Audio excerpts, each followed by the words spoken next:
Good afternoon. Thank you for joining me. Today I will be going over my thoughts and review of Star Trek Lower Decks, Season 1, Episode 2, Envoys. Okay, so here's a little bit. So Star Trek Lower Decks is the newest Star Trek series. It's the Rick and Morty style cartoon. I'll have to be honest. This is the first Star Trek series that I have not exactly been 100% thrilled and looking forward to. Not because of its quality, just, that's not necessarily my thing. It's an animated series, so it's just kind of like whatever. Rick and Morty style, I'm not familiar with that show at all. But this is episode 2, so episode 1. I was neither impressed nor turned off. It was one of those, okay. There were things that were good, things that were just kind of like, I don't know. But it left me with the impression that it would grow on me. So season 1, episode 2, how did I feel about that?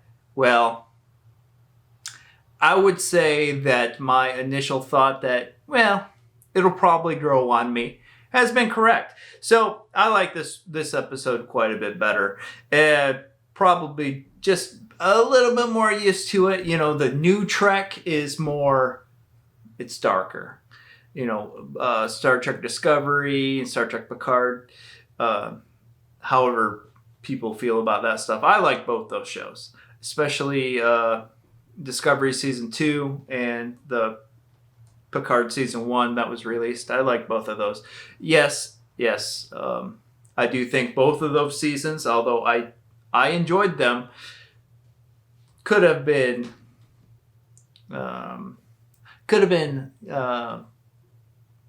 pacing issues. Scripts of the season as a whole could have benefited from a good once over. Such as, it felt like there was one draft that was still left to be written. Okay, so there were some jokes that I felt landed a little bit better this week. The episode starts off with the transdimensional energy creature of the week. It's like the little blue energy ball that that would always attack the Next Generation crew, or would be somewhere present or something. Whether it's some kind of antagonist. I think in the episode Lonely Among Us, there was a little energy ball flowing around, possessing people. Power Play of Next Generation had energy balls that possessed people. The episode The Child, that actually had an energy ball impregnate Deanna Troi. So yay! So that was a good throwback, good Easter egg. So the character of Weatherford, I'm really kind of he's the dorky engineering guy.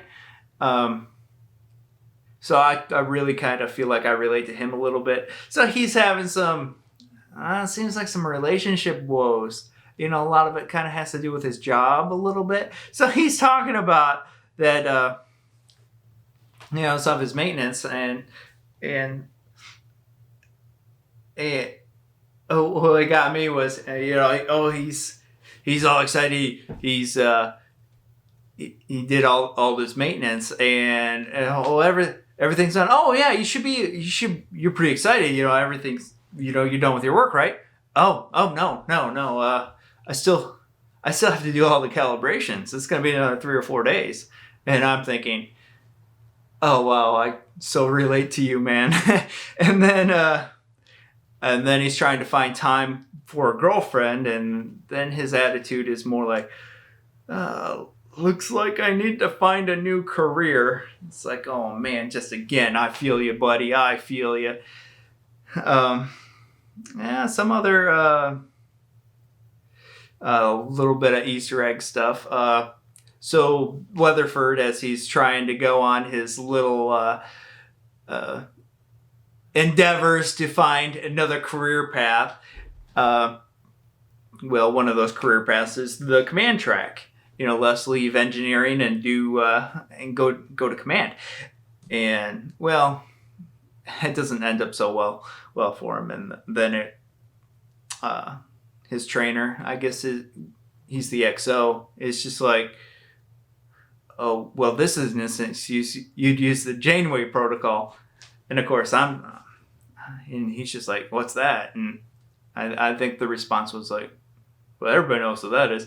So I'm trying to think what it could be referring to. I'm actually doing a watch through of Voyager right now, so I'm almost thinking set the auto destruct sequence. I don't know until set the auto destruct sequence until everybody leaves you alone, and then there you go. Whatever. Anyway, that's really kind of the B plot of the story. The A plot is a little less interesting to me.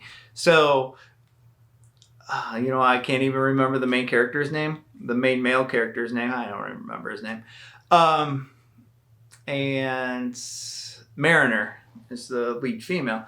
They're doing this mission to escort this Klingon to some talks, and yeah, that was fun. It was enjoyable. I guess as you can tell by most of my commentary, I kind of gravitate towards the technician, guy that they're kind of making fun of. Hey, yeah, you're amazing at your job. You're just amazing at your job. But yeah, trying to figure out where to put that personal life in. Yeah, good luck with that. So anybody that knows me personally knows that that's something I struggle with. And it's like, oh yeah, you're top notch. You got all that work done, but you go home to an empty house type thing. Yeah, sorry, that just took a weird, depressing turn. But, all right.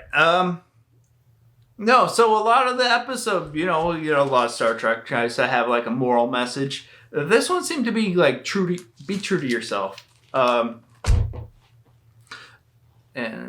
based on, whatever your personality is or whatever your personality quirks are, be true to yourself. So I don't want to spoil anything, even though it's only like a 25-minute episode, so it's not like it'd be the end of the world if I spoiled things. But that's really the gist of it. Be true to yourself, and don't get so down on yourself when somebody else can do something better than you can. You can complement each other. This person's stronger in this area. This person's stronger in this area. Doesn't mean that either one is better than the other. Just put it together. You can make a great team. That's where diversity is important, and why you should celebrate your differences instead of getting down on them or getting down on yourself for what you perceive as a strength or weakness. So that is it for my commentary. I would say that this is a solid 8 out of 10 episode. Again, this is a Star Trek series I was not really that excited about, and I actually even forgot that this episode was on. But it is a series that I think will end up growing on me because it's funny. The humor lands for the most part. I mean, some of it's a little silly to me, but most of it lands. And I suspect the more I watch it, the more of it will land.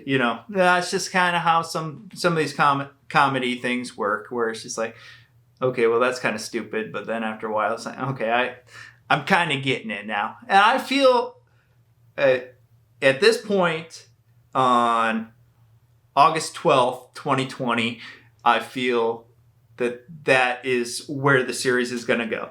It's not necessarily grabbing me right now, but I can see it's going to. Okay, well, that's all I got to say about that.